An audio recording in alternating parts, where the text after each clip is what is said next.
On a quelques autres projets qui continuent. Voilà. Alors, le projet consiste d'une part à canaliser le CO2, donc en fait mettre en place un réseau de tuyauterie donc de captation de CO2 sur l'intégralité des cuves, sans les aspirer, et en prenant juste le CO2 que les fermentations nous donnent. Donc on fait le dimensionnement, éventuellement le montage. Excuse-moi, Jean-Philippe, mais en fait, les gens t'entendent très mal. Donc, il faut que tu approches ton micro de Ah bah, peut-être. je suis collé au micro. Et là, est-ce que c'est mieux là? Est-ce que bon. Donc le réseau de captation, donc ça permet de récupérer à peu près 70% du CO2 émis au cours des fermentations. Le reste étant les phases de remontage sur lesquelles on capte pas. Et un intérêt quand même assez fort pour le chai, c'est que la première conséquence de ça, c'est que les conditions de travail sont vraiment améliorées et permettent d'assainir l'ambiance de chai. Donc ça, c'est le premier avantage de ce réseau de captation.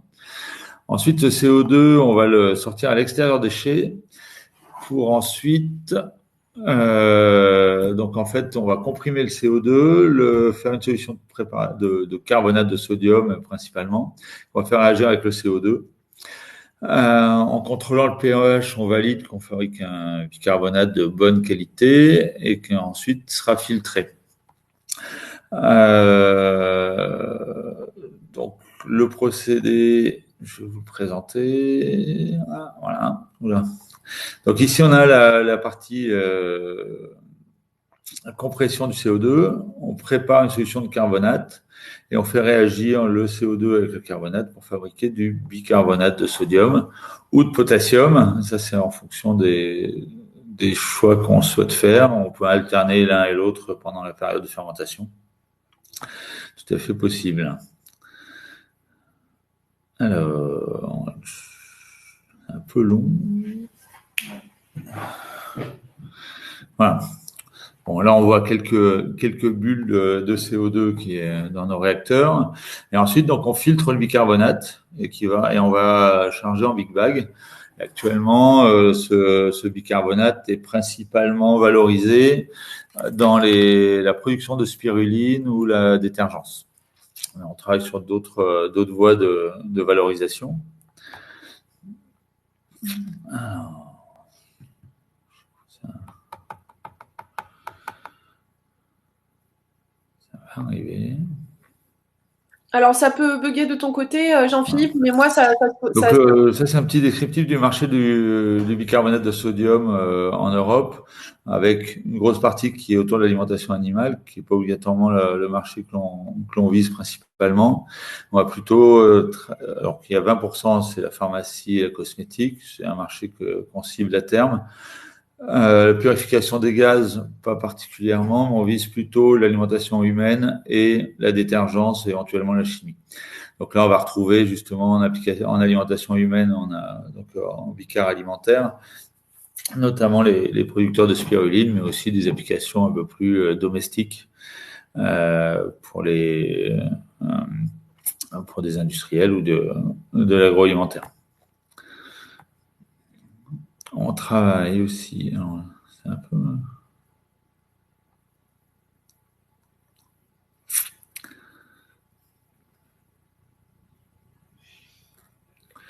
Voilà, alors donc ça c'est en fait c'est un schéma d'économie circulaire sur le CO2. Donc en fait ce que je vous disais c'est que le bicarbonate humide on va l'utiliser en spiruline ou en détergence.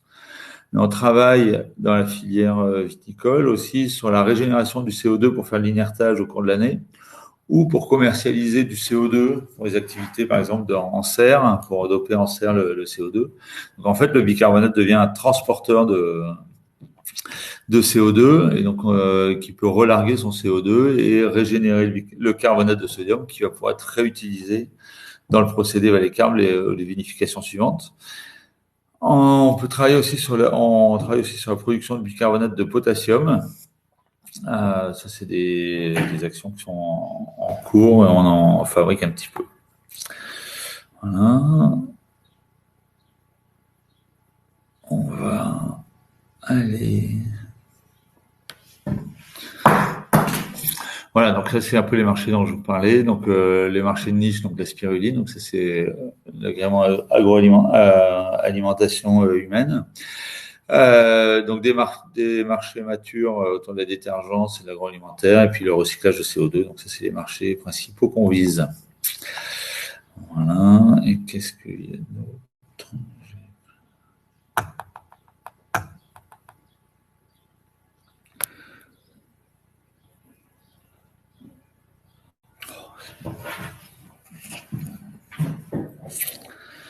Voilà, donc concernant en conclusion, donc les marchés, on a une demande croissante de bicarbonate de sodium d'origine végétale, et on développe la valorisation du CO2.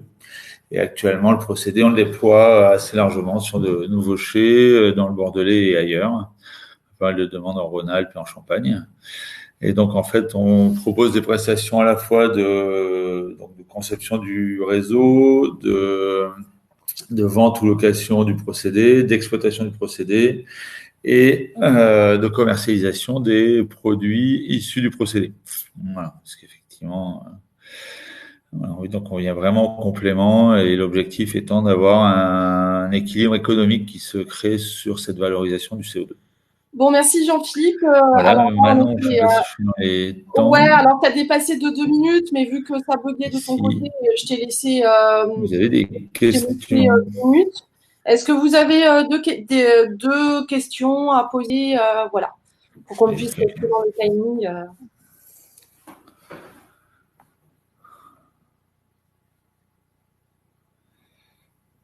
Alors, donc, en termes de retour sur investissement, en fonction actuellement, on a des retours qui sont plutôt sur 5 à 10 ans, mais on est en train de travailler sur des retours beaucoup plus rapides. La difficulté étant effectivement sur le retour à l'investissement, c'est de fonctionner 1 mois par an, et c'est une immobilisation assez lourde pour une production relativement légère, enfin réduite. Mais on a Donc, en ce qui concerne l'investissement initial, donc dans les questions qui me sont posées, aujourd'hui, on est autour de, au minimum, 60 000 € avec un réacteur pour une propriété, pour fabriquer une dizaine de tonnes de bicarbonate. Et ensuite, on a des projets qui montent à 300, 400 000 € pour des caves.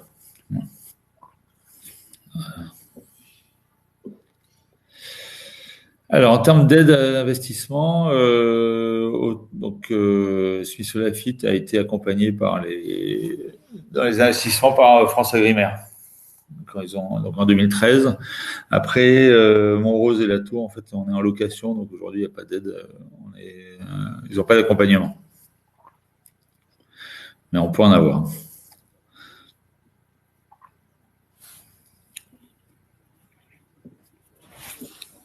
Allez, encore une ou deux questions, si vous en avez.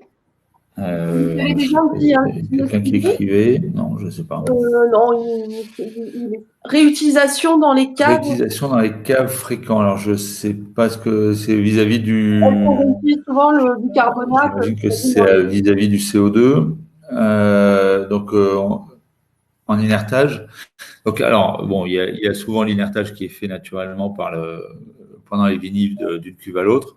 Et actuellement, on est en train de finaliser la validation pour l'inertage dans les chais, mais ce sera quelque chose qui pourrait être assez.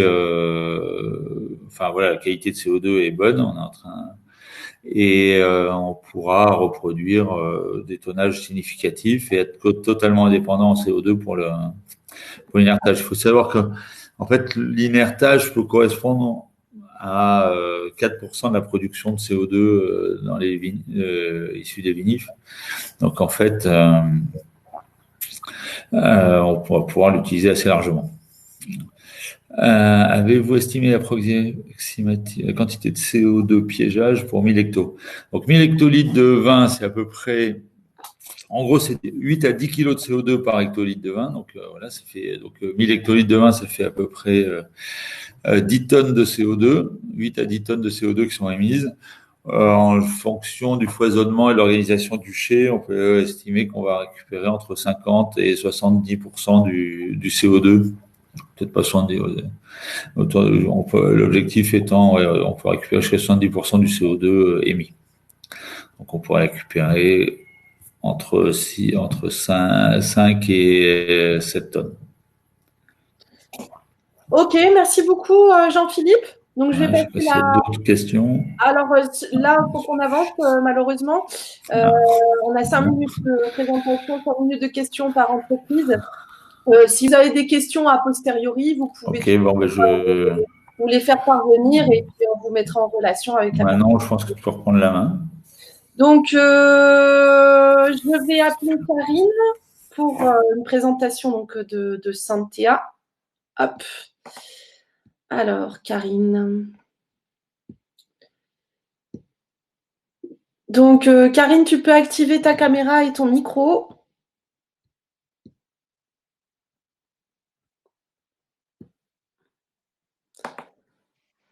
Est-ce que c'est bon? Est-ce que vous m'entendez? Oui, très bien.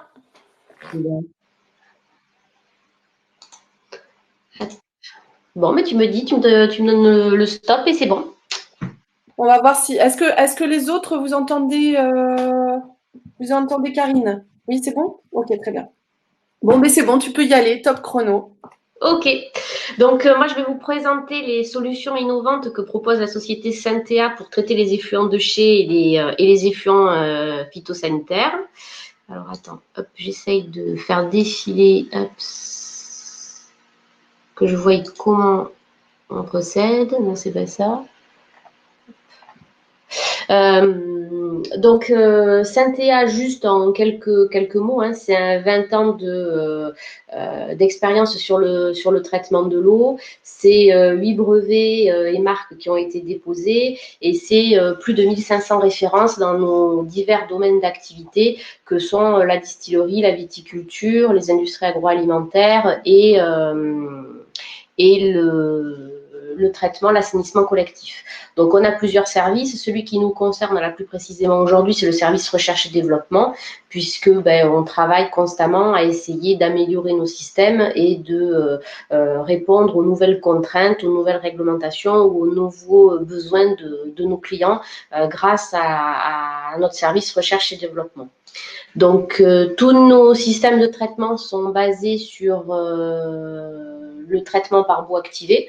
Donc, c'est un traitement relativement simple hein, puisqu'on va oxygéner un effluent organique et naturellement, on va avoir des bactéries qui vont pouvoir dégrader la charge de pollution.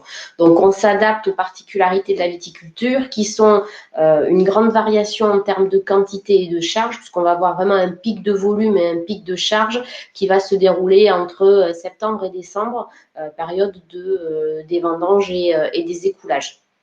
Donc, malgré cette variation-là, on garantit contractuellement avec tous nos clients donc, les normes de rejet sur la totalité de l'année et on essaye d'avoir des systèmes qui sont relativement simples et donc qui permettent aux viticulteurs une exploitation la plus réduite possible. Donc, le premier système qu'on propose, c'est un système de traitement continu intensif, donc qui se présente sous la forme de cuves enterrées, où on va traiter un volume journalier de pollution. Donc là, l'avantage, c'est que c'est un système qui est compact, qui s'intègre relativement bien dans le paysage, comme vous voyez là sur les photos, ça peut être en gazonné, en gravillonné, ça peut se rapprocher de l'exploitation, puisqu'on n'a pas d'odeur sur ce type de système-là. Le deuxième système donc, que l'on développe, c'est un système de traitement extensif, donc là qui s'apparente plus communément à du stockage aéré, hein. Donc là qui a l'avantage d'être peu sensible aux variations de charge, qui est un système très rustique, bon, par contre qui demande une emprise au sol assez importante, qui dégage quand même quelques petites odeurs, donc c'est des systèmes qu'on privilégie plutôt un peu plus éloignés des bâtiments.